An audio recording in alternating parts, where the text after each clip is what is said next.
Welcome. Coming up on the show this week, we've got trickle-down tech, cool computers, even more bikes, and a really big bike. Speaking of huge and big, I think Shimano's got a really big announcement. Yeah, they have. They've got not one new group set, they've got two new group sets. So we've got, excitingly, more in the news, but we've got a Deore XT new group set and a new Deore. And yes, they're wireless. So fresh off the back of the XTR launch we had the other week, we covered it on tech. Yeah, we did, yeah. Did some really cool videos on that, but the headlines were, it was just a completely wireless shifting system from Shimano. Yeah. And I guess we talked about we did it on tech, we did it on GMBN as well, introducing the new group set. So it is wireless. That's exciting. But there's loads of other tech in there too. But I think the big take home from that group set is XTR is for racing again for Shimano. And that's a big thing. And XTR was always about racing. That's the R in the name. And because it's for racing, it means that they kind of use every advantage that they can, using the magic of material science. So they're going to use sort of like space age technology such as titanium and carbon fibre. And unfortunately, with all of these super weight saving things, it means that the cost goes up and up. And I think that's why this could be really exciting. I think I'm potentially more excited about these two new group sets than I was about XTR. Yeah. Just that tech, but at a more attainable price point. Before we start talking more about these new group sets, I feel like we need a little bit of history, because there is quite a long history with Shimano group sets and in mountain biking. And I think it helps explain, we're talking about this trickle-down technology and what it really means. I didn't realise that actually Deore came out first. Okay, oh, wow. It started off as a trekking group set. Yep. So it wasn't really designed for mountain bikes, because in sort of 1980-ish, well, there weren't that many around. No. But then in 1982, Deore XT arrives, and it is game-changing because it's the first dedicated group set that's designed for mountain biking. Nice. So it's got the right ratios, it's got powerful brakes, they're cantilevers. And yeah, that was the kind of like starting point, and it sort of really grew with mountain biking. So then 4 years after that first group set came out, it was revised quite nicely. So it had, at that point, index shifting, which is something we take for granted now. But at the time, I mean, it was a little bit before me, but from what I've heard, it was revolutionary. Yeah, it is. I mean, so we should reference what indexing is. So before then, you had this thumb shifter, which is on the top of the bar, and you had to move it and know exactly how much movement you needed. There weren't any steps in it. So it wasn't like you clicked a gear and it indexed and matched with the movement of the rear mech. It was just, freestyle. So on the front, you know, when you've got 2 gears or you've got 3 gears, it's not too bad. Right. And you've got to make quite a positive change there. There's a lot of cable that needs to move. But on the rear, it can be awkward. So yeah, that next iteration of group set came out and it had index shifting. It was a step forward. But then in 1992, Shimano really moved stuff forward and they released XTR. And there's lots that we could talk about XTR, but I think it was focused on racing. And I think it's where it grabs the limelight, it grabs the headlines, and everyone gets really excited about it. But it's probably XT that's actually the sort of like group set that really pulled things forward, because it wasn't just at this sort of slightly eye-watering price. It was a bit more real. And there were lots of innovations that trickled down, weren't there? Yeah, so be that sort of the index shifting. Yeah. Yep, then we had Hyperglide on the cassette. Yep. Rapid fire and the extra cog set on said cassette. V-brakes. Might scoff at them now, but again, revolutionary. Yeah, very much so. Yeah, it's night and day difference. It was fantastic when they came out. There was one product they sort of, dare I say, backtracked on a little bit, the dual control lever. Yeah, no, I mean, so this was a sort of flappy paddle gear lever and brake lever all in one. I mean, it was probably a misfire, but we've got to remember, soon after those V-brakes came out, within probably 2 years, they also released their first disc brake, and it was a 4-piston design. It was really amazing, ahead of the curve. But then there was loads of other bits as well. Yeah, so Holotech. Oh, of course, with the then cranks. 11-speed. Yeah. And then microspline and 12-speed. Nice, yeah. And I think that's where, you know, again, XTR gets the headlines, but XT has had these innovations and being that wonderful group set that people have wanted to get, because it's that balance between affordable and performance. Yeah, exactly. And so this new one I think is really exciting, but we have another slice of history to rumble through as well. Now we've got Deore XT and XTR. There have been numerous mountain bike group sets that have come before, and I think you've put together a nice list of them. Yes, it is. Yeah, it's not exhaustive, so if there's ones missing, don't come at me. There is a quiz question about it too, so listen hard. So we've got Acera, Altus, Alivio, DX, LX, STX, STXRC, SLX, Hone and Z. Yeah, there's quite a few. And again, it's not exhaustive. There's loads more out there. But moving forward, it seems that mountain bike for Shimano will be much, much simpler. So we'll have, there's Q's components that are off-road ready, and there'll be 10-speed and there'll be 11-speed. There'll be Link Glide in that mix as well. But for the sort of upper tiers, we're going to have Deore, we're going to have Deore XT, and then we're going to have XTR. Much simpler, and I think that's quite exciting. I like that. And then alongside these new wireless systems as well, I think as far as we can see, mechanical Deore and XT are here to stay. Yeah, it seems like that, which I think is really exciting. And I think that's another aspect of this wireless system that's really interesting, is that it works on the same spacing. So it's new, and the shifting should be an improved experience. But it's still 12 speed. So if you've got 12 speed, you can just sort of upgrade. Great stuff. So more in news. Let's dive into it. Let's dive into those new Shimano group sets. So we'll start with Deore. You've got the new wireless rear derailleur and shifter. There are multiple options for said rear derailleur. So you've got the wireless 12-speed option, which now uses that rechargeable battery. And then there are two wide EMTB versions. So you've got the 12-speed long cage, which has the 10 to 51 cassette, and then you've got the Link Glide 11-speed version as well. All options coming with the solid pulley wheels we've seen on the XTR mechs. It's just the cage on that Deore one is made of steel. So a little bit heavier, but reduces the price. The shifter follows the design ethos of XTR, so you've got the mechanical sort of lever feel, but with electronic switching. You've got two shifter switches and then that third programmable button as well.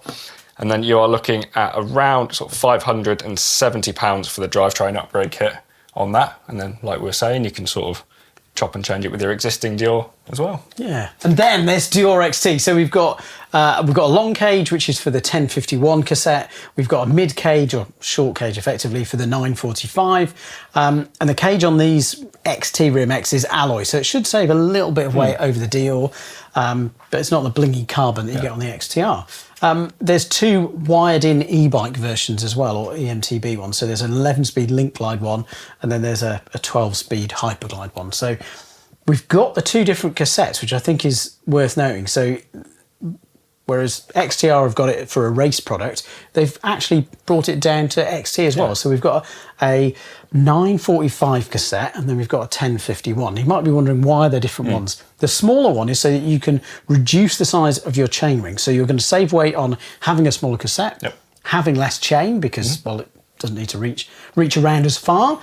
And then it just buys you lots more ground clearance too. So it's quite a clever system. That's cool. Okay, cranks wise, whereas XTR is racing focused, they've got a cross country one and they've got an enduro one. XT seems to have been settled on just an enduro crankset, which I think that's the right option to go for, because I think for trail riders, I think strength is a good thing.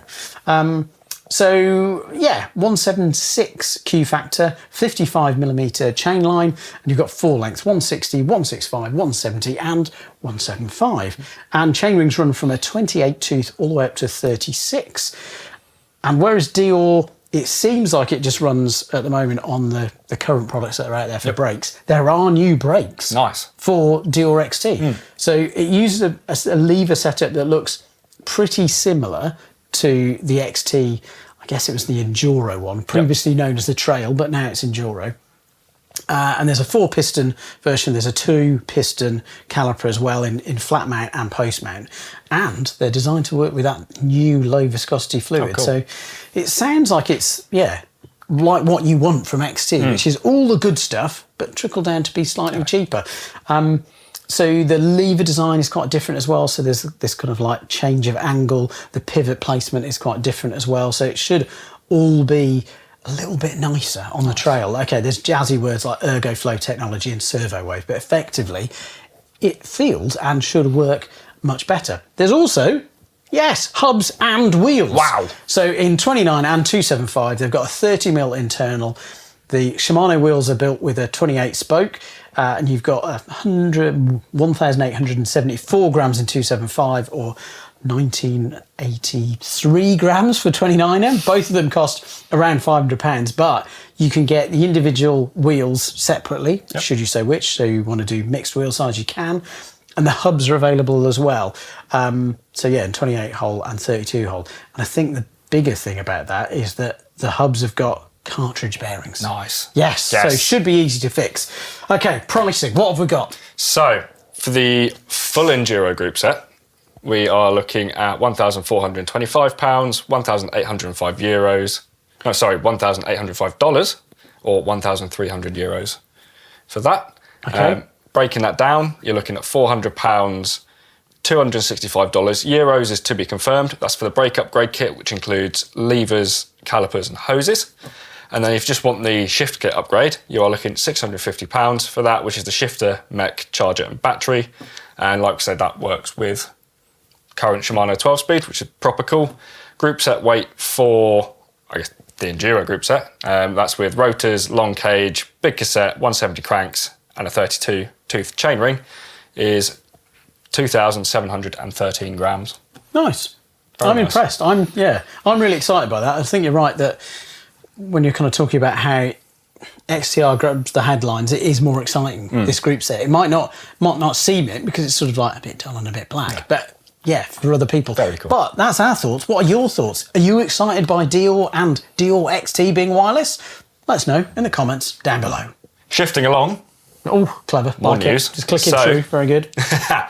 Gravel. Yes, I'm here. We're talking about gravel. Controversial. Yes. So Propane have updated their gravel bike. So the Terrell CF is getting some new configurations just to make it more adaptable to more scenarios, whether nice. you're sort of racing, adventuring, or just out for a ride.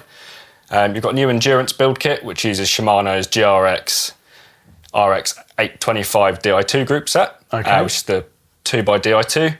Then the competition build has been updated, so it includes the new 13-speed SRAM XPLR group set. It's Explore. Explore. Yeah. There we go. There's a couple of people who are doing jazzy spelling. SRAM, SRAM, teasing with everybody. It is just SRAM. Yeah, they look really good actually. To be fair. Yeah. Nice colourways as well, and they've got some Schwalbe. Again, let me know how I should be saying it. G1 tyres and some nice colourways. So they've got I really like this. Good time matte. Yeah. Yeah, I think that's quite funny. That's quite cool. Effectively, it's green. Yeah. But it does look really nice. And there's a kind of the orange, which they've done for a while, Yeah. and the black, which they've done for a while as Yeah. well. What about pricing? So pricing, you've got the base builds. So Propane have different specs of this, all individually configurable on their website. So pricing on the base build starts at £2,699. The Adventure, so the new one, is £3,589.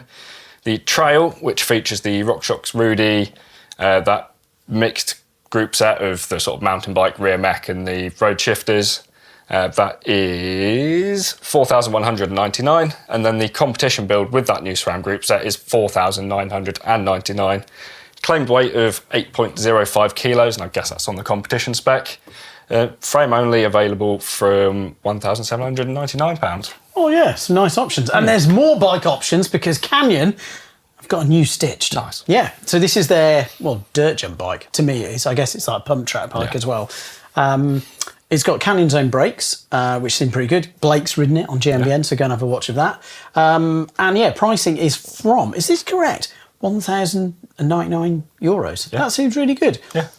Okay, that's for the regular. Then you go to the stitched 360, which is almost 1,500. Yep. So then that's the Canyon collective versions. Again, as a dyslexic, there's lots of interesting spelling from SRAM and Canyon. So RockShox Pipe Fork and Jazzy DT Swiss D 1900 wheels. Okay, it weighs 11 kilos, but it's a dirt jump bike. Yeah. That seems real fun, actually. That's quite cool. Yeah. I'm going to shoehorn in a third bike. Oh, yes, into love this. it. Get it in. Spanish-based brand Uno have launched an XC bike yes. called the Horn.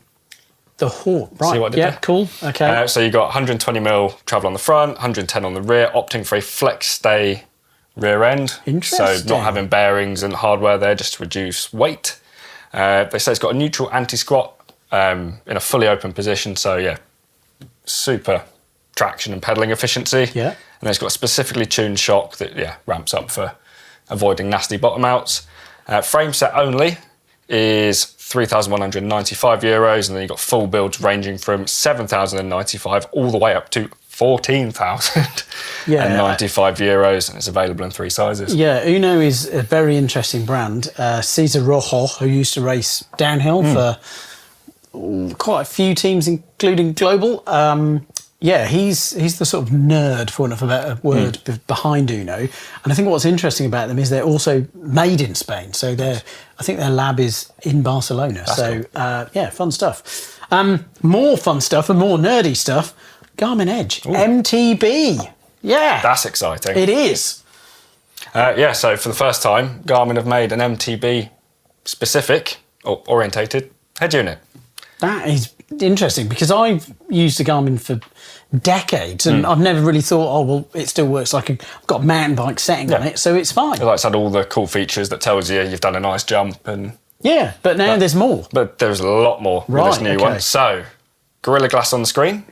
Okay, So makes sense. It's tougher. Yep, tough, yeah. Overmolded buttons to help improve waterproofing. Clever. Cool. Yeah.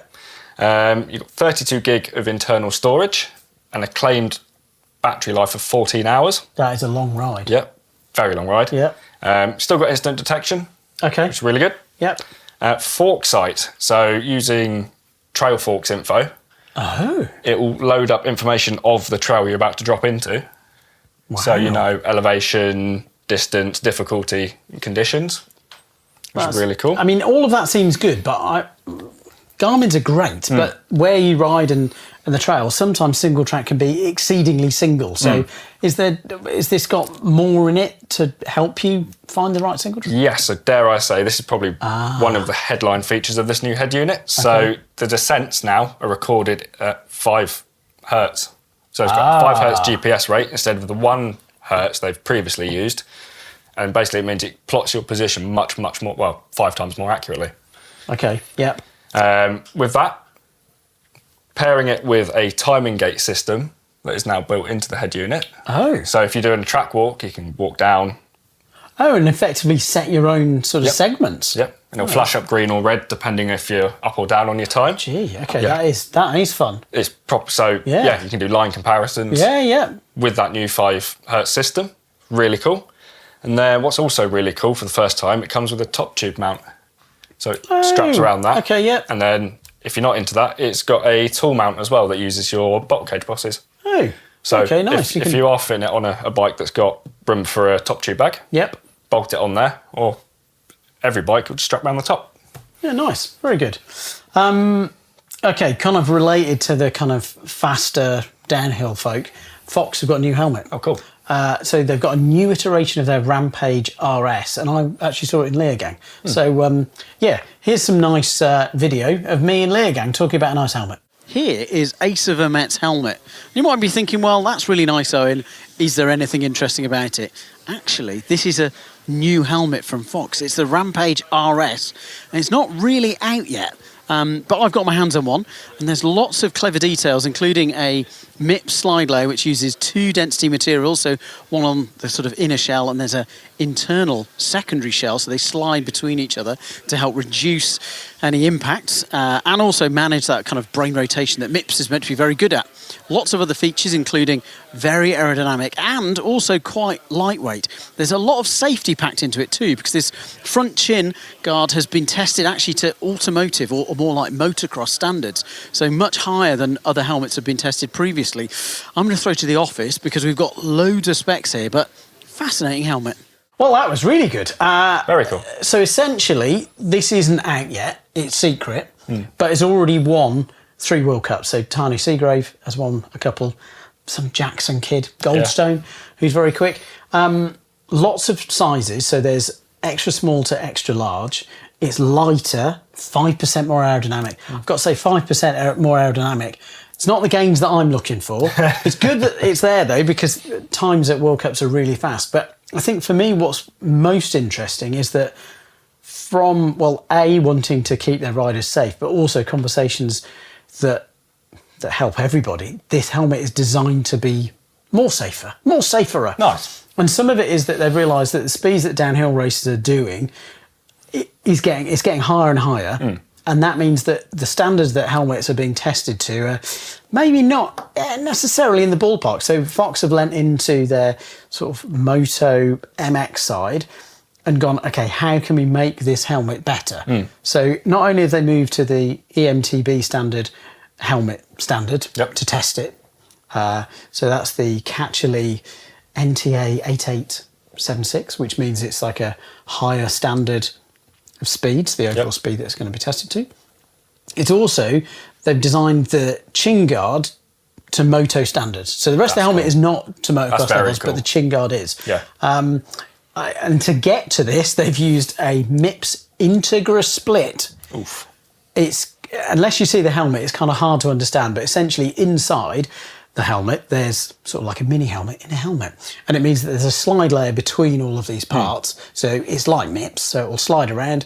There's also different densities within it. So the first bit that's next to your head is softer, and then the outside is a bit harder. So it all combines to meant to be a very strong helmet for those downhill dudes. Very cool. Yeah.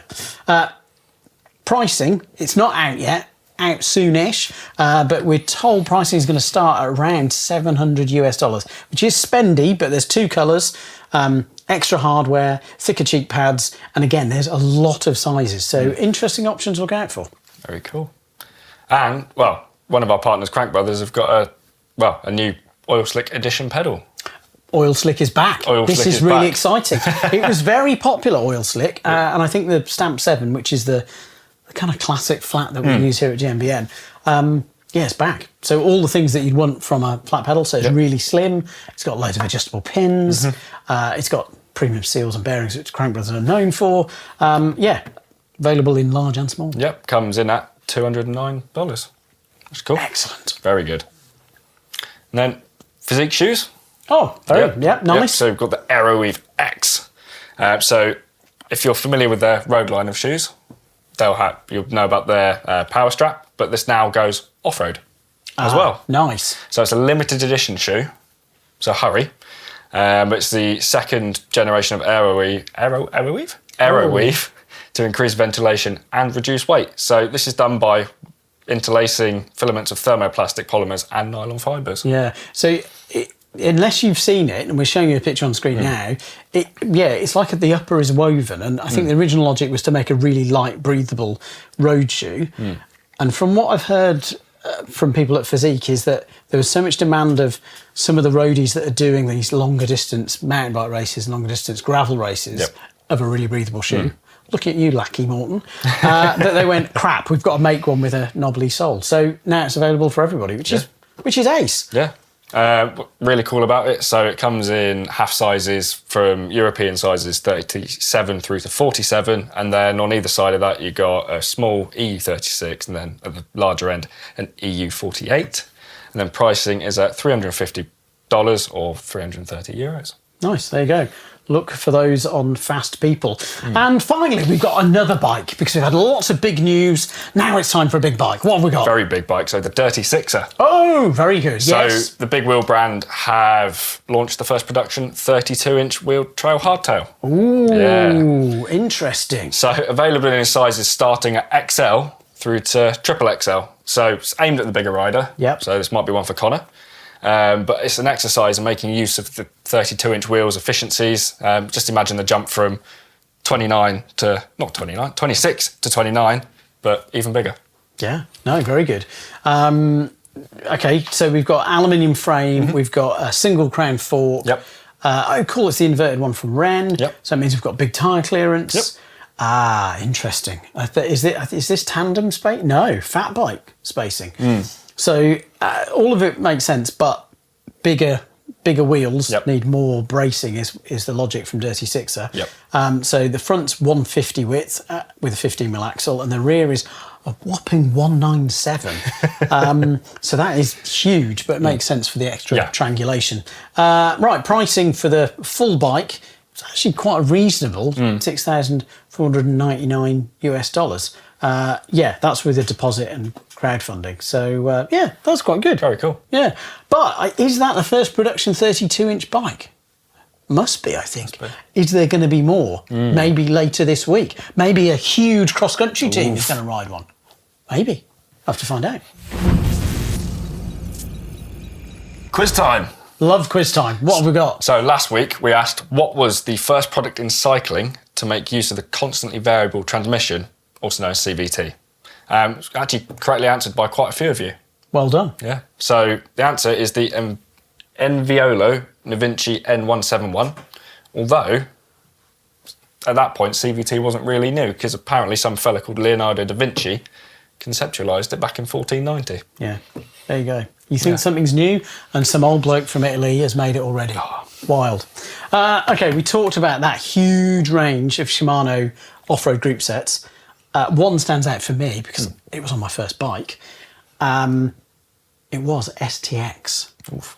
But what was the difference between STX and STX RC? Answers in the comments down below. Cool stuff we've seen this week. So I think you put this in our Techers chat. Yeah. Legend wheels and XR1 Project Dual. Essentially, it's a system that integrates the cassette into the frame of your bike. Yeah. So it's no longer actually part of the wheel. Obviously, it engages, so when you're pedalling and the wheels in the bike, it turns around. But yeah, it's just, I think it's a really cool exercise in potentially it would mean having multiple wheel set options, but you could have a set of wheels set up for your weekend riding.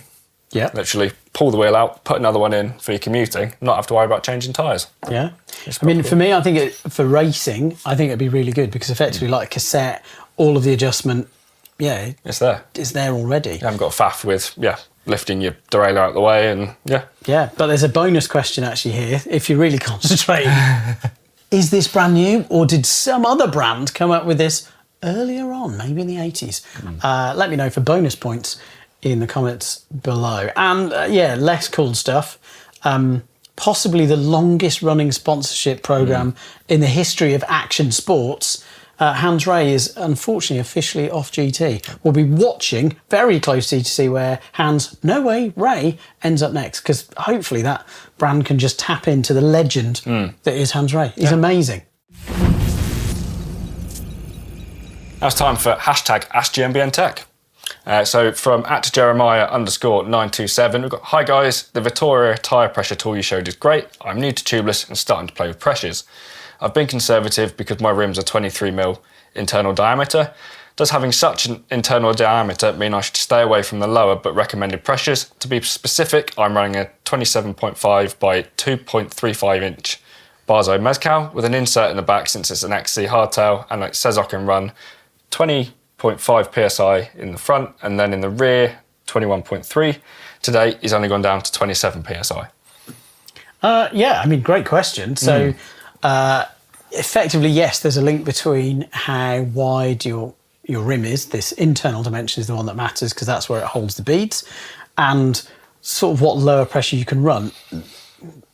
I would say that if you're running an insert as well and you've got like a really good tubeless setup, and by that I mean you've got probably maybe an extra wrap of tape, so when you're mounting that tyre you probably need a tyre lever or two because it's a really nice, it's a nice snug interface fit.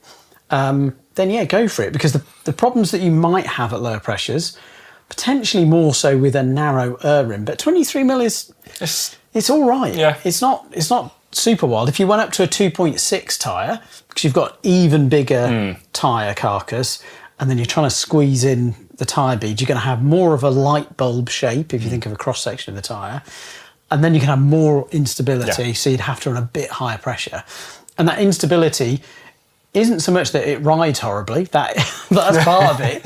It's also that this bead rim interface, even with the right amount of tape on there to create this tight fit, you can have this burping effect. So if you're kind of loading a corner and loading the bike up, you can kind of create an instability where the tyre sort of wants to stick on the ground because it's soft and tacky and it's not breaking free from the ground. So then it breaks free from the bead of the rim, and that means it burps some of the sealant and you'll lose air and lose air pressure. But I think with a 235 on a 23mm internal, I think that's okay. Right, I would say yeah, 20 and 21, they don't sound super duper low, so do try it.